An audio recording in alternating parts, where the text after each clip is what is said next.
Seorang putri tinggal di kastil mewah.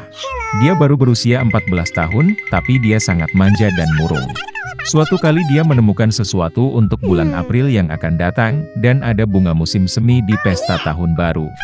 Dia mengeluarkan keputusan di mana dia mengumumkan awal musim semi, dan berjanji untuk dengan murah hati memberi hadiah kepada orang yang membawa tetesan salju ke istana. Di sebuah rumah kecil di pinggiran kota tinggal seorang ibu tiri bersama putri dan putri tirinya. Putri tiri adalah gadis yang sangat manis dan baik hati, dan namanya Masya.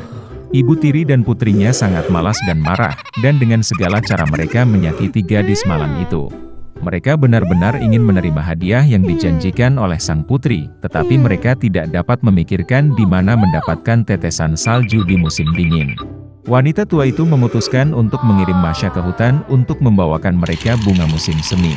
Putri tiri mulai memohon kepada ibu tirinya untuk mengasihani dia, karena di luar gelap dan dingin. Dan jenis tetesan salju apa yang bisa ada di musim dingin? Tapi wanita tua yang rakus itu tidak mau mendengar apapun. Dia memberikan keranjang yang lebih besar dan mengusir Masya keluar dari pintu. Gadis yang membeku sangat ketakutan di hutan yang gelap. Tiba-tiba, di kejauhan, dia melihat cahaya. Dia senang dan pergi menemuinya. Ternyata itu adalah kobaran api besar, dan 12 orang menghangatkan diri di sekitarnya. Dengan mengumpulkan keberanian, gadis itu mendekati mereka dan memberitahu mereka bahwa ibu tiri yang jahat telah memaksanya pergi ke hutan dan mengumpulkan tetesan salju. Ternyata itu 12 bulan. Saudara-saudara merasa kasihan pada Masya, dan mereka memutuskan untuk membantunya. Saudara April melafalkan mantra, dan tiba-tiba musim semi datang di hutan dan di tempat terbuka. Salju mencair, rumput hijau muncul, tetesan salju bermekaran. Gadis itu mulai mengumpulkan bunga dan segera mengisi keranjang besar dengannya. April muda sangat menyukainya, dan dia memberinya cincin ajaib. Jika masalah terjadi, dia harus dilempar ke tanah, mantra dilemparkan, dan semua 12 bulan akan datang untuk menyelamatkan. Masya berterima kasih pada mereka dan pulang. Ketika gadis itu membawa pulang tetesan salju, ibu tiri dan putrinya sangat terkejut dengan hal ini. Masya sangat lelah karena perjalanan, dan langsung tertidur lelap.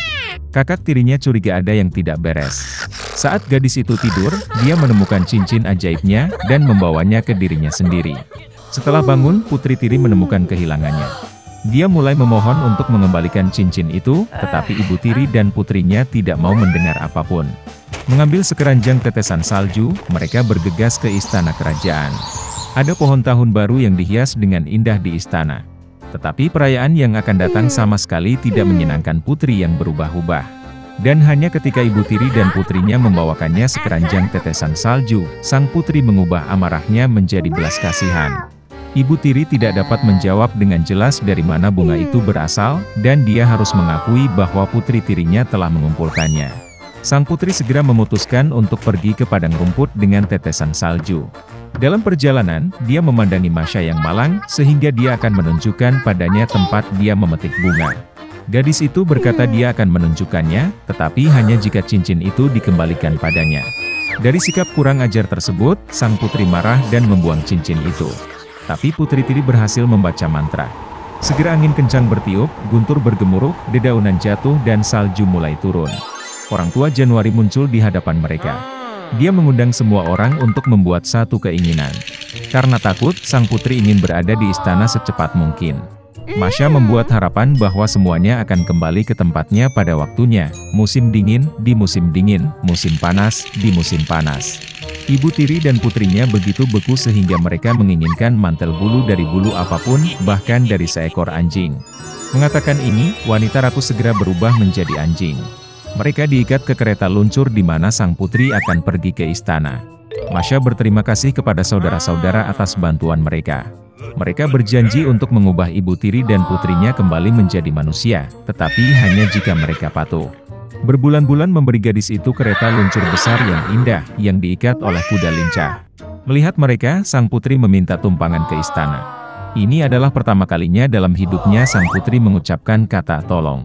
Dan Masya dengan senang hati setuju.